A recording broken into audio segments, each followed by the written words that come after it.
Bata pa lang ako, lagi na akong may tanong. Bakit tuwing gabi ng kabilugan ng buwan, may mga bahay na di mo pwedeng lapitan? Bakit may mga ingay na hindi dapat pinakikinggan? Slight pause. Ako si Tonyo. At ang ikukwento ko sa inyo ay hindi katang-isip, hindi alamat, kundi ang tunay na laban ng aking ama, isang albularyong hinubog ng kadiliman. Laban sa pinakamalupit na nilalang na sumalakay sa aming baryo, ang mga aswang. Night scene, a rural village, dirt road, weak moonlight filtering through the leaves. A man, Itay, is sewing thread into an old sombrero in a dimly lit wooden house with casera lights. Tonyo narration. Noong panahong iyon, wala pa akong alam sa tunay na mundo. Ang alam ko lang, si Itay ay magaling na albularyo. Gumagaling ang may lagnat sa haplos niya. Nawawala ang sakit sa tiyan sa tapal niya. At ang mga taga-baryo kumakapit sa dasal niya kapag walang sagot ang ospital. Pero isang gabi, habang tinatahi niya ang sombrero niyang may tanda ng maraming labanan, bigla niyang binitiwan ang isang babala na kailanman hindi ko malilimutan. Itay, in a low voice but firmly, without looking at the child. Tonyo, bukas ng umaga, aalis tayo. Pupunta tayo sa San Miguel. Kailangan ko makuha ang formula para sa gamot laban sa Yanggaw. Tonyo, narrating, shocked. Yanggaw? Akala ko dati, kwento lang iyon ng matatanda para takutin ang mga pasaway na bata. Pero sa boses ni Itay, ramdam ko may halong takot at galit. Flashback ng babae na unti-unting nagiging hayop, balat naningitim, mata namumula, ipin tumutubo kasabay ng pag-inom ng tila sabaw. Tonyo, choking voice. Yanggaw. Sumpa ng mga aswang para gawing isa ka sa kanila. Walang kagat. Walang babala. Isang hapunan lang at tao ka pa ba kinabukasan? Hindi na sigurado. Sound of gesera pinapatay. Dark scene. One look, mapula, sumilip sa bintana ng bahay. Tonyo, narration, whisper. Simula noong gabing iyon, hindi na ako bata. Hindi na ako ligtas. At sa unang beses sa buhay ko, ako'y sasama kay Itay sa isang laban na maaaring maging huli naming dalawa. Albularyo kontra ni aswang, yan tunay inilaban.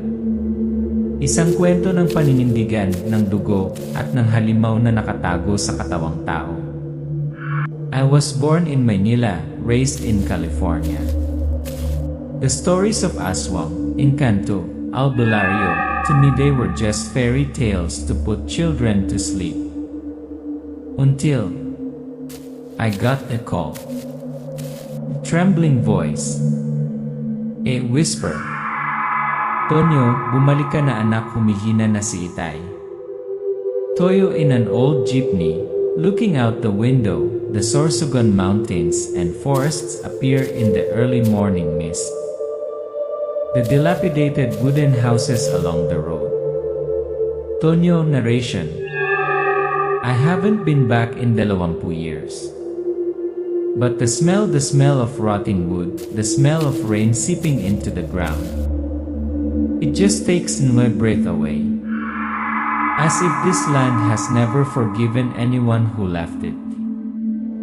Scene. Tonyo enters an old house where thin, white-bearded man is mixing medicine in a stone mortar. Tonyo narration. Itay. Same as before. Silent, serious, and always busy with leaves, roots, and strange white powder. Itay, not looking at Tonyo, voice curt but soft. Ayan ka na pala. Huli ka na naman, Tonyo. Pero hindi pa huli ang lahat. Tonyo, forced smile. I'm back, Tay. Scene, evening. Only two people at the dining table. A heavy atmosphere. Itay, may sakit na naman ang mga bata sa kabila. Hindi na tinatablan ng antibiotics. Pero baka, Yanggaw na ito. Tonyo, dumbfounded. Yanggaw? Is that real? Itay stops eating, looks at Tonyo. Kung wala kang alam, huwag kang maghusga. May mga bagay na hindi mo mababasa sa internet, anak. Flashback, old scene. Woman eating soup, collapses then disfigured. Red eyes, black-purple skin. Tonyo, narration, slightly trembling. Itay says, Yanggaw is an ancient type of poisoning. Not from virus but from ritual. A way of the aswangs to propagate. Poisoning through food. Through ritual. Through lack of vigilance. Itay carefully opened the old wooden box, took out a crumpled letter, handed it to Tonyo with shaking hands. Itay, Macario, kaibigan ko noong kabataan. Isa siyang albularyo rin. At noon humihingi siya ng tulong. Sabi niya nahanap na niya ang formula laban sa Yanggaw. Tonyo, surprised. This letter is very old. Are you really going to leave? Itay, looking far away. Kung hindi ako kikilos, sino pa? At kung totoo ang pinaniniwalaan ko. Simula na ito ng mas malaking delubyo. Scene fades to dark, Itay is packing his bags. Tonyo sits watching, still skeptical. Tonyo, narration. I don't believe you completely. But there's something in that look. It's fear that I've never seen in someone like Itay. Tonyo, narrating quickly, decisively. Tomorrow morning, we'll leave. To San Miguel. And I didn't know. That was the first door to the nightmare. Ang simula ng dilim ay isang lihim na nakabaon sa lupa. We left the village just before sunrise. The road to San Miguel was muddy and deserted. No dogs. No people. Just the feeling like something was following us. Toyo and Itay entered San Miguel village, as quiet as a graveyard. Tonyo. Tay, Bailay, is it so quiet here? Is there no one? Itay, uncomfortable, low voice. Tahimik ang isang lugar kapag wala ng kaluluwa rito. They walked to a wooden house on the edge of the village. The door was wide open, unusually quiet. Itay raised his hand to signal silence. Tonyo, narration. We walked in and the pungent smell hit me like a slap in the face. Blood. Everywhere. On the walls. On the floor.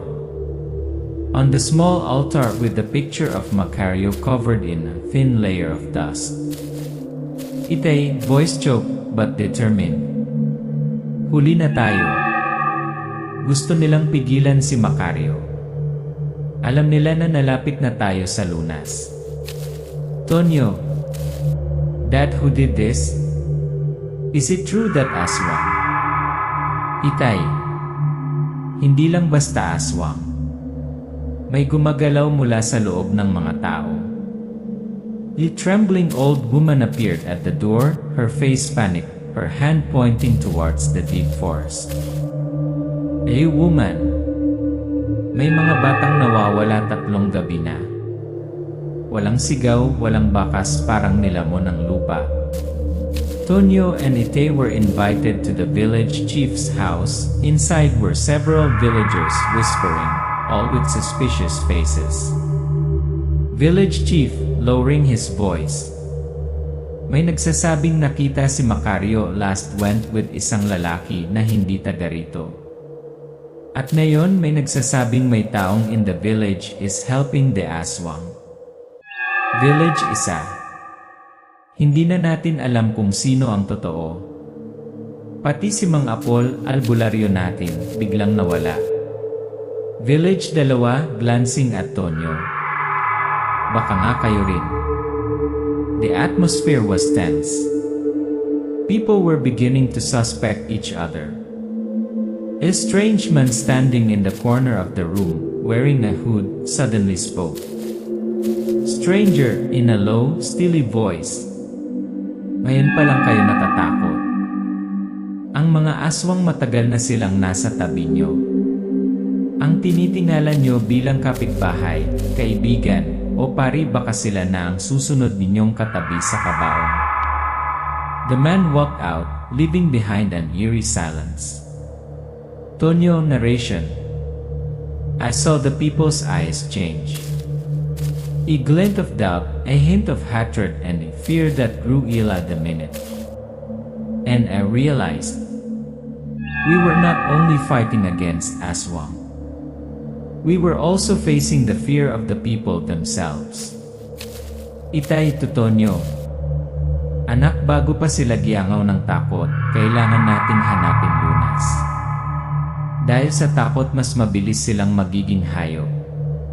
Toyo looked out at the misty forest where there was a distant roar. Tonyo narration. That night I couldn't sleep. Because I knew the curse doesn't just live in the dark, but is growing in the hearts of everyone waiting to erupt. When people's hearts are rotten, the devil doesn't need to transform. After Macario's mysterious death, San Miguel was like a pressure cooker. Everyone suspected everyone else.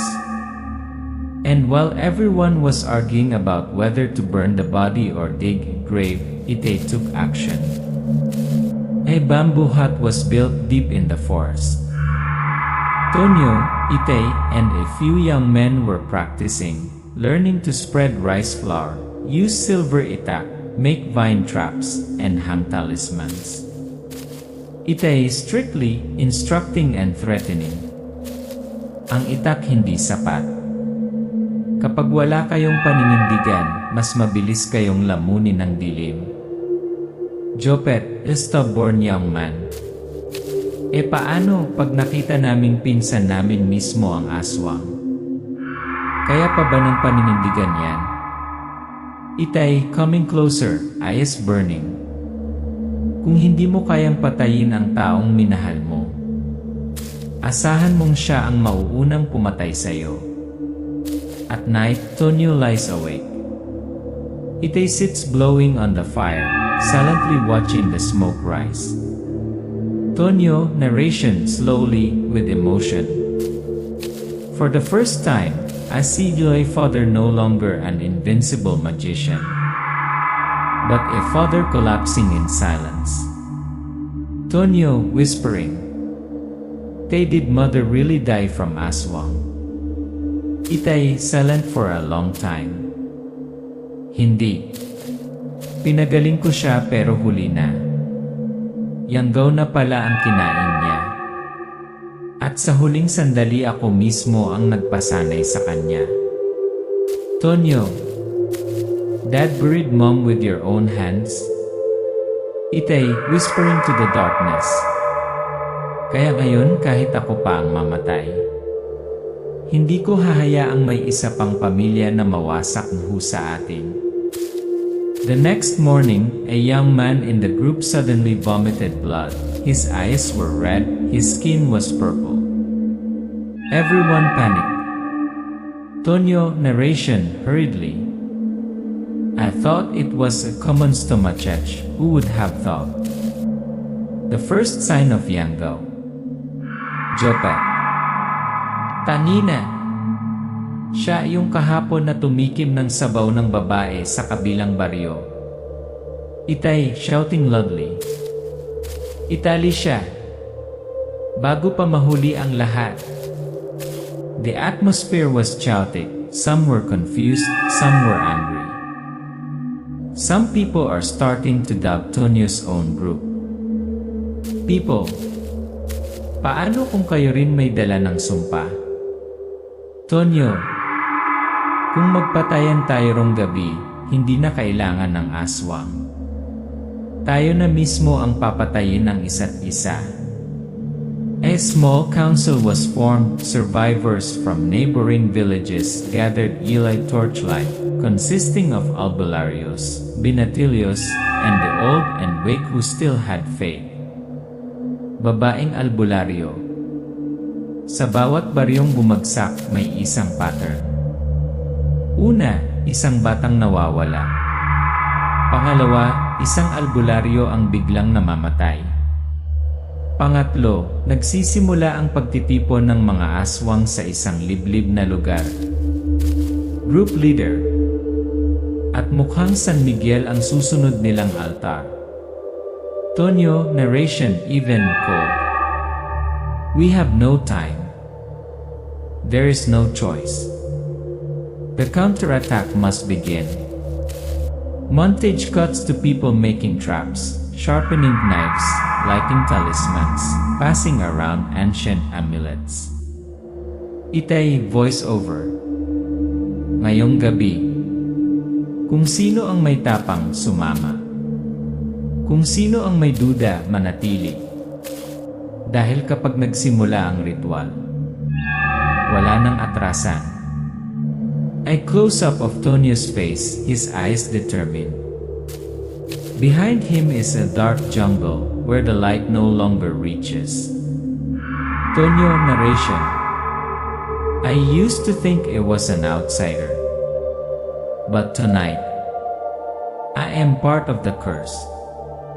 Either a fight, or disappear like Dylan Mother. Dropping blood text effect on black background. When hatred is mixed with blood, only fire can cleanse. That night was no longer night. It was the boundary between humans and demons.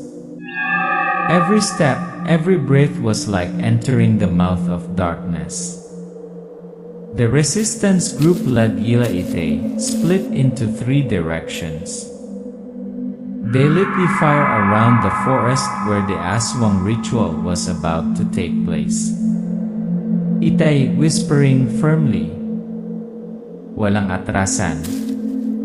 Kapag nagsimula ang apoy, hindi na tayo babalik. Ang hangarin lang sirain ang Yanggaw.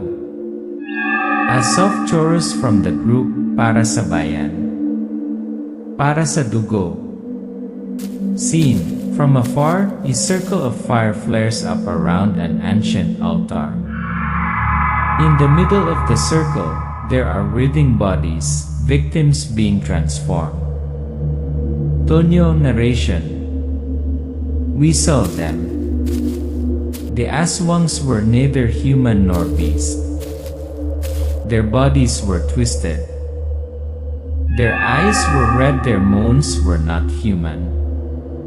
Tonyo's group suddenly rushed in, using fire traps, oil-soaked ropes, sedative powders, and traditional weapons. Blood and fire intertwined. Jopet shouting.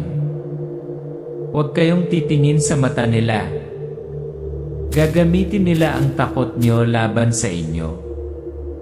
Babaeng albularyo. Pagbilog ang buwan, lakas nila ay doble, kaya patayin nyo ang liwanag.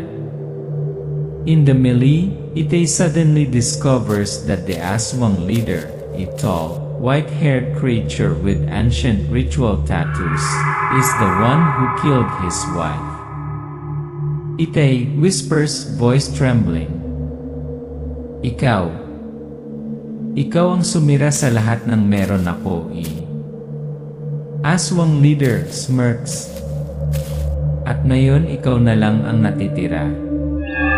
Isang albularyong matanda at isang konkon na nanghihina. Classic confrontation scene, Itay and the aswang leader rush at each other. Ancient magic mixed with physical strength. They fight in a sea of fire, amid ancient chants. Tonyo narration choking. Lily Father is no longer human.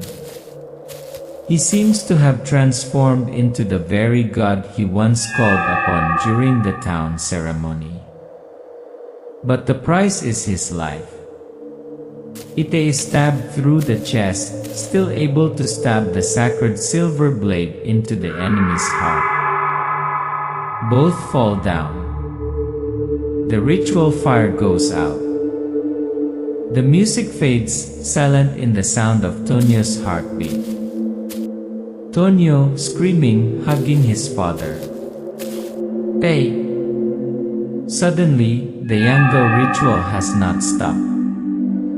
The charm continues to rotate, sucking the spirit energy from the infected. Babaeng albularyo, panic. Kailangan pa rin nating sirain ang sigil. Kung hindi magpapatuloy ito, Tonyo moves towards the ritual circle. In front of him, the ancient talisman drawn in blood, the control center. In his hands, weapons, fire, and hatred. Tonyo narration. I can destroy it. But I can also keep it and control it. To kill them all. To get revenge. Quick flashback. Mother's face, Itay's voice, sundin mo ang liwanag, hindi ang galit. Tonyo choking. Dad. I choose to save people, not to get revenge. Tonyo uses sacred fire to burn the talisman. The flame turns from red to white, then disappears along with the remaining spirit. Light spreads throughout the forest. The infected begin to wake up. The remaining aswang corpses turn into black dust. Tonyo narration. Finally the ritual is over. But the price is LA Father. The only person who never abandoned me is left in the deep forest. Tonyo stands alone on the hill, in front of a newly dug grave. He sticks his father's old sombrero into the ground, holding a talisman in his hand, his eyes looking far away. Tonyo narration. I am no longer the Tonyo of the past. I carry within me you part of LA Father's light. And I swear, I will never let this darkness return again. When people's hearts forgive, curses can also be dissolved. The battle is over. The aswang retreats temporarily. But the village is not the same. The houses are in ruins. The names are no longer spoken.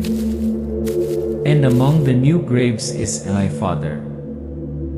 Scene of villagers clasping hands in front of the makeshift shrine, burning incense, their faces sad but their eyes filled with faith. Tonyo narration. The survivors but none are whole. There are physical wounds. There is pain in the heart. There is a child who can no longer say, Father. And there is me, the last one to bear the name of a fallen albulario. Scene. Tonyo stands in front of his father's old hut, now rebuilt, larger. On the wall, ancient charms, modern biological diagrams, microscopic images of Yango infected cells. Tonyo narration from determination to resolve. I could leave. Go back to America. Start over. But how can I abandon what my father taught me? When I know the darkness will return sooner or later. A sign hanging outside the door with hand-carved inscriptions. Sentro ng Pagsasanay kontra Kadiliman. Anti-Witchcraft Training Center, founded Eli Tonyo. Scene. Tonyo lectures a group of young people, A mix of country folk and city students. Tonyo, voiceover. I teach them ancient charms, but explain them scientifically. I teach them protection, but start with faith. And most of all, I teach them aswangs don't just come from the jungle but from the darkness in people's hearts. A rainy night. Tonyo sits writing a letter. Next to him is a picture of his father and mother. The oil lamp flickers. Tonyo, voice low and decisive. I am no longer an ordinary person. I am a gatekeeper between two worlds. And I know one day, Aswang will return. Final scene. Against the black light, the shadow of a creature crawls along the top of the mountain, so fast, so silent. Tonyo stands on the roof, a medicine bag on his back, a lamp in his hand. He does not turn his head, but he knows something is coming. Little darkness never goes away. Akiaya just waiting ere someone may give ye